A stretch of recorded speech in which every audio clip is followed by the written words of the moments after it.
Ipinasilip ng National Aeronautics and Space Administration o NASA ang simulated Mars habitat sa Johnson Space Center sa Houston, Texas.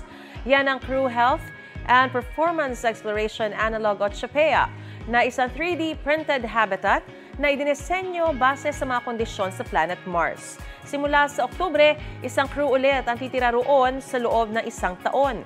Isolated sila sa loob ng CHAPEA para magsanay sa living condition ng Red Planet o Mars. May komunikasyon pero gagayahin ito ang nasa 45-minute delay sa pagitan ng Earth at Mars. Ang simulated mission bahagi pa rin ng paghahanda ng NASA sa kanilang goal na makapagpadala ng crew sa Mars sa taong 2030s. Gusto mo bang mauna sa mga balita?